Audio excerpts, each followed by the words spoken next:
আপনি কি তুর্কি সাইপ্রাসে আসতে চান, অথবা আপনি কি তুর্কি সাইপ্রাসে আসার জন্য দালালের কাছে পাসপোর্ট জমা দিয়ে রাখছেন? তাহলে আসেন আপনাকে একটু দালালের গল্প শোনাই। যদি সময় থাকে আমার সাথে থাকতে পারেন। তো হ্যালো গাইস, এরকম চিল বেশি। বর্তমানে তুর্কি সাইপ্রাসে দালালের সংখ্যা অনেক বেশি। সব থেকে বেশি আমাদের মতো প্রবাসী দালাল ছিলেন তো, যারা 6 মাস 8 মাস 1 বছর 1.5 বছর এই সাইপ্রাসে আসছে, তারাই দালালি করে। কারোর ভাই, কারোর বন্ধু, কারোর ব্রাদার, এরকম। তো এরা হচ্ছে মেন দালালের খোসর চামচা, ঠিক আছে, বা ইনফরমার, বা পাসপোর্ট কালেক্ট করে দেয়। তো এদেরকে চিনতে হলে আমার এই ভিডিওর কমেন্ট বক্সে আসতে হবে। দেখবেন এরা আমার কমেন্ট বক্সে উল্টো পাল্টা আমার কমেন্ট করে চলে যাবে। আপনারা এই আইডিগুলো মার্ক করে রাখবেন। প্রথমত যে কথাটা বলবো আমি, যে আপনি তুর্কি সাইপ্রাসে আসার জন্য পাসপোর্টটা কার কাছে জমা দিবেন? হয়তোবা ডাইরেক্ট এজেন্সির মাধ্যমে করলে যে কোনো একটা দালালের কাছে আপনি জমা দিবেন, এলাকার আশপাশের পরিচিত সেই লোক নিয়ে যায় জমা দিবে ঢাকার যে কোনো একটা এজেন্সির কাছে, এবং ঢাকার এজেন্সি জমা দিবে তুর্কি সাইপ্রাসে যারা দালালি করে এদের কাছে। তো এই দালাল নিয়ে জমা দিবে এখানকার তুর্কিশ এজেন্সির মাধ্যমে।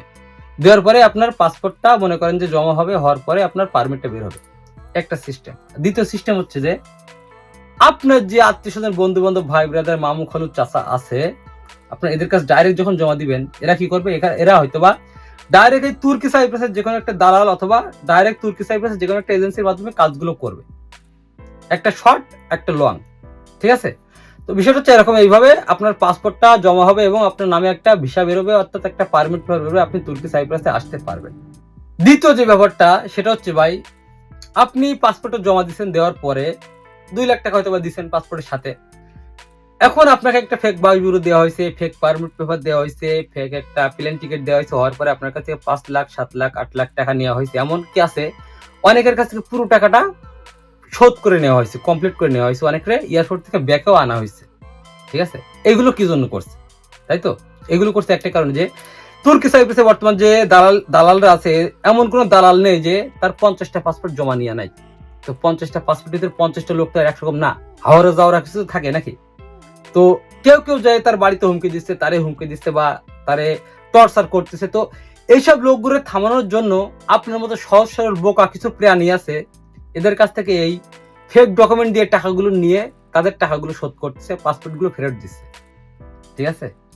তো এটা হচ্ছে একটা সিস্টেম, যে আপনি এখন নিশ্চয়ই বুঝতে পারছেন যে আপনার কাছ থেকে কি জন্য একটা ফেক ডকুমেন্ট দিয়ে এতগুলো টাকা নেওয়া হলো।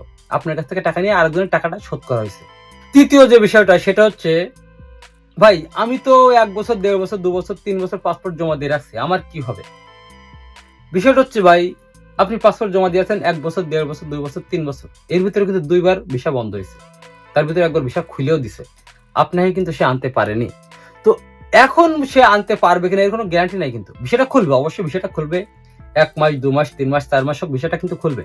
তো ভিসাটা খুললেই যে আপনি আসতে পারবেন এর কোনো গ্যারান্টি নাই, ঠিক আছে?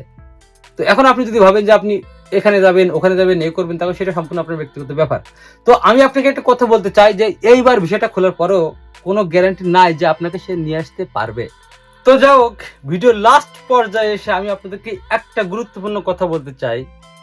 এই তুর্কি সাইপ্রাসে যদি 10,000 বাঙালি থাকে প্রবাসী, তাহলে এই তুর্কি সাইপ্রাসে আনার জন্য হয়তোবা 1 লক্ষ পাসপোর্ট জমা নেওয়া আছে, ঠিক আছে? এই যে পাসপোর্ট গুলো জমা নিয়ে আছে, এদেরকে এনে কোথায় কাজ দিবে? আর এরা কেমন ধরনের কোম্পানি এরা আশা করতে পারে? এটা আপনাদের কাছে আমার একটা প্রশ্ন থাকলো ভিডিওর লাস্ট পর্যায়ে এসে। তো এই প্রশ্নের উত্তর যদি কারো জানা থাকে তাহলে অবশ্যই উত্তরটা দিয়ে যাবেন। সবকিছু মিলাই আল্লাহ হাফেজ, বাই বাই। আর দালালের গল্পটা কেমন লাগলো একটু বলে যাবেন। ধন্যবাদ।